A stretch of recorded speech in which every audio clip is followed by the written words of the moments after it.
नमस्कार, आपका स्वागत है हमारे आज के इस वीडियो में जहां पर हम आज देखने जा रहे हैं हाफ ईयरली एग्जामिनेशन 2023-24 का पूरा पेपर को। जी हाँ स्टूडेंट, आज के इस वीडियो में मैंने आपके लिए पूरा पेपर लेके आ चुका हूं जो आपको 6 दिसंबर को आपके परीक्षा में देखने को मिलने वाला है।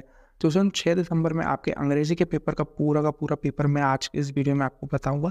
तो आपको वीडियो शुरू से लेकर अंत तक ही पूरा देखते हुए चलना है। चलिए इस वीडियो को शुरू कर। तो यहाँ पर आपका सेक्शन ए दिया गया है रीडिंग का, जो है क्वेश्चन 1।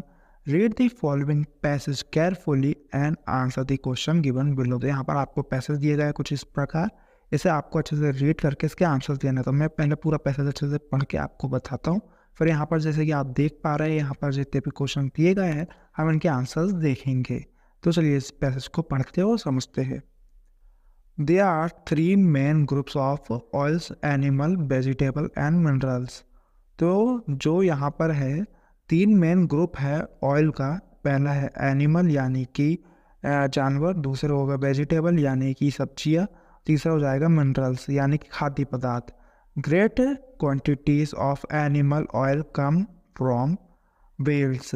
बहुत ज़्यादा तादाद में जो एनिमल ऑयल आता है वो कहाँ से आता है? वेल मछली से। दस एनॉर्मियस creatures of the C.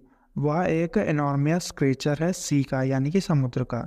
Which are the largest of the animal. जो दुनिया में सबसे ज़्यादा लार्जेस्ट यानी कि सबसे बड़ा एनिमल होता है। Remaining in the world.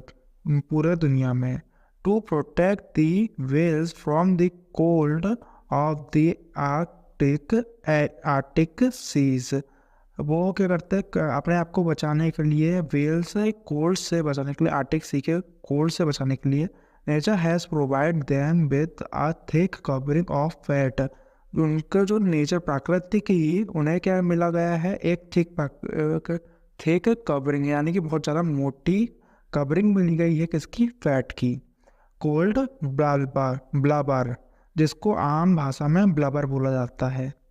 When the whale is killed, जब कोई वेल मछली मर जाती है, the blubber is stripped off। जो ब्लबर है वो स्ट्रिप्ड ऑफ हो जाता है, मतलब अलग हो जाता है। एंड बॉइल्ड डाउन, और अलग होकर क्या होता है? मतलब फूल जाता है, बॉइल्ड हो जाता है। It produce a great quantity of oil which can be made into food for human consumption. वो बहुत ही ज़्यादा विशाल क्वांटिटी में क्या करता है? ऑयल को प्रोड्यूस कर लेता है और इतना ज़्यादा कर देता है कि it can be made into food for human consumption, कि हम इंसान के लिए क्या कर सकते हैं? खाने लायक ऑयल बना सकते, इतना कंजप्शन हो जाता है। A few other creatures yield oil. और भी कुछ क्रिएचर है जो ऑयल देते हैं। But none so much as the whale. पर कोई भी वेल की तुलना में इतना ज़्यादा आगे नहीं जा सकता, ये इतना ज़्यादा ऑयल प्रोड्यूस नहीं कर पाता। The livers of the cod and the halibut. तो लिवर है कोड का and halibut, two kinds of fish, दो तरीके की मछली है। एक है कॉड, दूसरा है हेलीबर्ट, सॉरी मैंने गलत से प्रोनाउंस किया, हेलीबर्ट। यार्ड नर्सिंग ऑयल, ये क्या करती है? नर्सिंग ऑयल बनाती है, जो ज़्यादातर नर्सिंग के लिए, ये बच्चों के लिए काम आती हो। Both cod liver oil and halibut oil are given to sick children. जो कि सिक, जो बीमार बच्चे रहते हैं उनको दिया जाता है। किनका ऑयल दिया जाता है? कोल्ड लिवर का और हेलीबर्ट का, जो दोनों की दोनों मछली है। Sick children and other invalids who need certain vitamins। Vegetable oil has been known from very old times. No household can get on without it। Vegetable oil को तो बहुत पुराने समय से उपयोग किया जा रहा है और ऐसा कोई भी घरेलू इंसान नहीं है जिससे वेजिटेबल ऑयल के बारे में पता नहीं है। For it is used in cooking। आज के ज़माने में वेजिटेबल ऑयल और पहले भी हम कुकिंग के लिए यूज़ करते थे। परफ्यूम्स में be made from the oils of certain flowers. और परफ्यूम जो है वो भी कुछ ऐसे फ्लावर्स होते हैं उनसे के तेल से बनाए जाते हैं। Soaps are made from vegetable and animal products. जो सोप रहते हैं जिससे हम नहाते हैं, जिससे हम कपड़े धोते हैं, वो वेजिटेबल और एनिमल प्रोडक्ट्स से and the oil of certain flowers से ही मिलकर बनते हैं। और यहाँ पर चलिए हम इनके क्वेश्चंस देखते हैं, इनके अच्छे से आंसर्स आपको मैं बताता हूँ। आपको अच्छे से इन्हें नोट करना है और मैं वीडियो के आगे आपको बता दूंगा कि कैसे आप ये पूरा का पूरा PDF आप डाउनलोड कर सकते हैं। तो देखिए यहाँ पर पहला क्वेश्चन दिया गया है, the main source of animal oil is. तो जो मेन सोर्स है एनिमल ऑयल का वो क्या है, मतलब कि सबसे ज़्यादा एनिमल ऑयल किस जानवर से आता है। तो इसका सीधा सा आपका आंसर हो जाएगा, हमने शुरू में पढ़ा था जी, main source of animal oil is whale. Whale मछली से ही सबसे ज़्यादा ऑयल प्रोड्यूस होता है जो एनिमल ऑयल रहता है। फिर यहाँ पर क्वेश्चन नंबर 2 दिया है, vegetable oil is mainly used for. जो वेजिटेबल ऑयल है वो मेनली यूज़ किसके लिए किया जाता है। तो जो वेजिटेबल ऑयल रहता है उसको मेनली यूज़ करते हैं हम कुकिंग के लिए, यानी कि खाना पकाने के लिए। फिर यहाँ पर थर्ड नंबर का क्वेश्चन दिया है आपका, the blank of fish yard nursing oil. तो जो द मेन फिश है वो कौन सी है, तो वो हो जाएगा लिवर। यहाँ पर आपका क्या आंसर हो जाएगा, liver. The liver of fish yard nursing oil. फिर यहाँ पर नेक्स्ट क्वेश्चन हो जाएगा fourth number, the thick protective covering of fat on a whale is called. जो थिक कवरिंग रहती है जिसे व्हेल मछली के कवर रहती है जिससे, उसे क्या बोला जाता है, तो उसे बोला जाता है ब्लबर। तो यहाँ पे क्या हो जाएगा, आंसर हो जाएगा। फिर यहाँ पर फिर क्वेश्चन देखते हैं, right the noun form of the word protect is. तो क्या हो जाएगा, जो नाउन फॉर्म होगा प्रोटेक्ट का वो हो जाएगा आपका क्या हो जाएगा, प्रोटेक्टेड, प्रोटेक्टिव, प्रोटेक्टेबल, प्रोटेक्शन। तो इसका जो आपका सही आंसर हो जाएगा वो हो जाएगा प्रोटेक्टिबल। यहाँ पे हो जाएगा राइट आंसर हो जाएगा। फिर यहाँ पर आपका क्वेश्चन नंबर 2 दिया गया है, read the passage carefully and answer the question given below. तो आपको क्या करना है, इसको भी अच्छे से पढ़ना है, इसके भी आंसर्स आपको देना है। यहाँ पर आप देख सकते हैं ये पूरे क्वेश्चन दिए गए। चलिए हम इसको भी अच्छे से देखते हैं, इसको पढ़ते समझते और इसके आंसर्स मैं आपको बताऊँगा। An old shepherd was playing on a flute on the marshlands outside Rome. He played so sweetly that a lovely fair came and listened to him. Old shepherd, shepherd means हम आमतौर पे तो shepherd German shepherd ही बोल सकते हैं। आप देखते हैं कौन है वो, क्या कर रहा है, खेल रहा है, प्लेइंग कर रहा है किससे, फ्लूट, यानी कि जो एक इंस्ट्रूमेंट रहता है जिससे कि म्यूजिक निकलता है उसे बोलते हैं फ्लूट, जिसे हम शायद बांसुरी बोल सकते हैं हिंदी में। On the marshland outside Rome. Marshland कहाँ पर है, रोम की एक जगह का नाम है। ही प्लेड सो स्वीटली, वो बहुत प्यारे तरीके से खेल रहा है। That are lovely fairy come, a lovely fairy यानी कि फेरी हम हिंदी में परी बोल सकते हैं, come and listen to him, उसके पास आ रही है और उसकी जो फ्लूट की आवाज़ उसे सुन रही है। Will you marry me and play to me in my castle? वो बोल रही है, क्या तुम मुझसे शादी करोगे और मेरे साथ मेरे महल में खेलोगे। She said, yes, yes, lovely lady. वो बोलता है हाँ जी जी। मतलब लवली लेडी को आप लवली लेडी समझ लीजिए। Said the shepherd, the fairy put a ring on his finger. At once he became a handsome young man dressed in princely robes. जैसे ही वो lady said she shepherd, the fairy put a ring. फेरी जो रहती है वो put करती है ring उसकी finger में, मतलब पहनाती है। हाँ, at once he become a handsome young man dressed in princely robbers, मतलब कि वो एक बड़ा इंसान बन जाता है, बहुत सुंदर व्यक्ति बन जाता है। वो ड्रेस रहता है जैसे कि एक राजकुमार रहता है। But I must first go to Rome and bid farewell to my friends. वो बोलता है इससे पहले मैं आपसे शादी करके मैं आपके साथ चला जाऊँ, मैं चाहता हूँ कि मैं रोम वापस जाऊँ। बिड फेयरवेल मतलब अपने दोस्तों से मैं अलविदा लूँ और बस अलविदा लूँ मैं अपने मित्रों से। ही सेड मतलब वो बोलता है। The fairy gave him a golden coach with 12 white horses.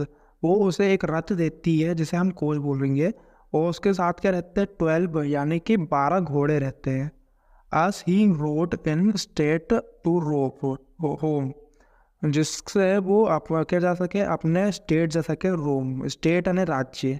He met the young queen of Italy. वो क्या करता है, किससे मिलता है, यंग क्वीन से मिलता है, रानी से इटली की। Who invited him to her place, जिसने उसे अपने जगह में बुलाया था। This shepherd show that he had won the queen's heart. वो शेफर्ड से को देखता है, वो बोलता है कि उसने क्वीन का दिल जीत लिया है। He resolved to marry her and become the king of Italy. तो वो बोलता है मैं इनसे शादी करने के लिए तैयार हूँ और बिकम वो बन जाएगा क्या, इटली का राजा। एंड लेट द फेरी गो, फिर वो सोचता है कि मैं जो परी उसको जाने देता हूँ। So when he and the queen were alone together, जब वो और जो क्वीन थी वो अकेले रहते हैं, ही knelt down and took her hand, वो घुटनों के बल बैठ जाता है और उसका हाथ पकड़ता है और सेइंग, वो बोलता है marry me dearest and I will help you to govern Italy. वो बोलता है मुझसे शादी कर लो, मैं तुम्हारी प्रिय, मैं तुम्हारी हेल्प करूँगा पूरे इटली में गवर्न यानी कि राज करने में। But as soon as he spoke, but जैसे ही वो बोलता है, ही turn into an old and रज शेफर्ड, वो वैसे ही एक ओल्ड और रज यानी कि खराब दिखने वाला है, रज मतलब कि खुरदुरा टाइप का, शेफर्ड में तब्दील हो जाता है। What is the horrible baker doing here, वो बोलती है, कौन बोलती है, क्वीन, कि ये हॉरिबल यानी कि बहुत गंदा दिखने वाला, डरावना दिखने वाला भिखारी यहाँ पर क्या कर रहा है। Cried the queen wipe him out the place, वो लोगों को आदेश देती है इसे यहाँ से भगा दो। तो यहाँ पर इसके क्वेश्चंस हैं, इन्हें हम देखते हैं और इसे समझते हुए चलेंगे, मतलब इनके आंसर देते हुए चलेंगे। The fairy wanted to marry the shepherd because first he had saved her life. No, हमने देखा कि उसमें इसकी लाइफ नहीं बचाई। He could play flutely on his flute, yes, तो इसका आंसर क्या हो जाएगा, बी नंबर का, he could play sweetly on his flute, इसका आंसर हो जाएगा, राइट कर देना आपको बी नंबर में। फिर यहाँ पर सेकंड नंबर का क्वेश्चन आएगा, when the fairy put a ring on his finger the shepherd married her, disappeared, turn into a statue, change into a handsome youth. तो इसका जो आपका सही आंसर हो जाएगा वो जाएगा डी नंबर का, change into a handsome youth, यानी कि वो एक नौजवान सुंदर लड़का बन जाता है। फिर क्वेश्चन नंबर थर्ड है, दिस शेफर्ड वांट टू रोम इन आ, तो जो शॉफर्ट था वो रोम किससे गया था, तो उसका आंसर हो जाएगा आपका काउच, डी नंबर का आपका राइट हो जाएगा, काउच से वो क्या गया था, रोम गया था। व्हेन द शेफर्ड रेज्ड रोम ही, तो उसने क्या किया, जब वो रोम चला गया था तो उन्होंने क्या करा, met his friend there, sought his parents permission to marry the fairy, नहीं दोनों ने किया, plan to marry the queen of Italy, ये सी नंबर का आपका राइट हो जाएगा। उन्होंने क्या करा, plan to marry the queen of Italy, है ना, उन्होंने क्या करा कि प्लान किया कि मैं इटली की रानी से शादी कर लेता, उससे साथ हो जाऊंगा। फिर क्वेश्चन नंबर फिफ्थ है यहाँ पर, the queen order the shepherd to be wiped out the place because जो क्वीन थी उसने शेफर्ड को वाइप्ड आउट यानी कि बाहर निकालने के लिए क्यों बोला अपनी जगह से, तो इसका आंसर हो जाएगा आपका, टर्न ओल्ड एंड अगली, tried to steal her jewels, refused to marry her, revealed his plan to marry the fairy। तो इसका जो आपका सही आंसर जाएगा वो जाएगा ए नंबर का, टर्न ओल्ड एंड अगली, वो वापस टर्न हो जाता है, जैसे ही उसको प्रपोज करता है वैसे ही वो टर्न हो जाता है, मतलब कि वापस बदल जाता है अपने पुराने अवतार में, तो इसलिए उसको वाइप आउट कर देती है क्वीन। ये आपका आंसर है पूरे के पूरे। फिर यहाँ पर आपका सेक्शन बी है राइटिंग का, तो यहाँ पर क्वेश्चन नंबर 3 दिया गया है, read the passage carefully and make notes on it and also give a suitable title। तो ये आपको पूरा का पूरा ये पैसेज को अच्छे से ध्यानपूर्वक पढ़ना है। फिर इसको पढ़ने के बाद इसके ऊपर आपको क्या करना है, नोट्स बनाना है, और आप इसका पूरा पढ़ते अच्छे से, आप जो समझते हैं उसके ऊपर इसके एक टाइटल दे देना है। तो स्टूडेंट्स आप अब मुझसे पूछ रहे होंगे कि सर हम ये पूरा का पूरा पेपर कहाँ से डाउनलोड कर सकते हैं। तो स्टूडेंट्स जैसे कि आपको स्क्रीन में दिखाई दे रहा है, आपको सिंपली गूगल में जाके सर्च करना है studysource.online। आपको वहाँ पर ये पूरा का पेपर मिल जाएगा। आप जाइए वहाँ पर सर्च कीजिए studysource.online, वहाँ पर हमने ये पूरा पेपर अपलोड कर रखा है पूरे आंसर्स के साथ। आप वहाँ से ये पूरा का पूरा पेपर डाउनलोड कर सकते हैं और जो आपके 6 दिसंबर का पेपर है इंग्लिश का 10th क्लास का, आप उसको अच्छे से दे सकते हैं। तो चलिए यहाँ अपना क्वेश्चन आगे देखते हैं।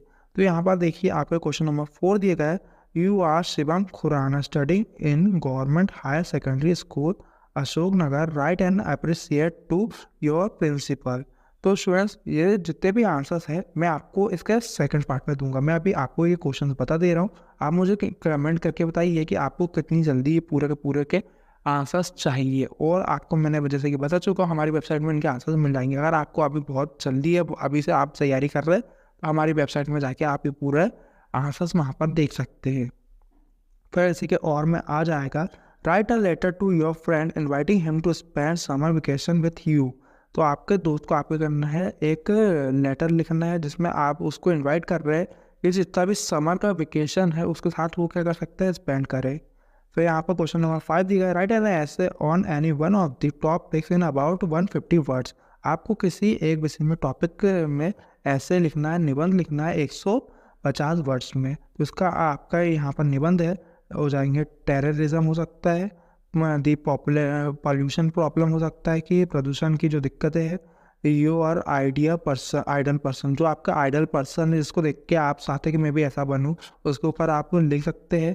फिर science and technology, fund of science लिखना है, इसमें आपको बस इसमें थोड़ा नाम बदल दिया गया है, साइंस एंड टेक्नोलॉजी कर दिया है। और इसी के और में आपसे आ सकता है फिर right a paragraph on any one of the following topics. तो इनमें पैराग्राफ लिखना आपको one of the following topics में, तो वो कौन से जाएंगे, importance of English, water conversation, वो कंजर्वेशन, वाटर कंजर्वेशन यानी कि मृदा संरक्षण, वो पानी को सहेजना। फिर यहाँ पर yoga and health, importance of games. फिर यहाँ पर क्वेश्चन नंबर 6 आ जाएगा, यहाँ पर पूरी पिक्चर आपको दिखाई दे रही है। यहाँ पर क्वेश्चन दिया गया है, on the basis of the about picture right a short story in about 75 words and also give a suitable title. तो यहाँ पर आपको ये पिक्चर दिखाई दे रही है, देख सकते हैं आप ये पूरी पिक्चर। इसको देख के आपको एक क्या करना है, पूरी ये पिक्चर के ऊपर स्टोरी लिखना है, शॉर्ट स्टोरी लिखना है जो कितने वर्ड में होनी चाहिए, 75 वर्ड्स में, और इसको एक टाइटल दे देना है। फिर यहाँ से आपका सेक्शन सी आएगा। तो ये सेक्शन सी आप यहाँ पर देख लीजिए, मैं इसके ऊपर एक डिटेल वीडियो लाऊंगा। आप मुझे कमेंट करके बताइए कि कितनी जल्दी आपको वीडियो चाहिए सेक्शन सी का।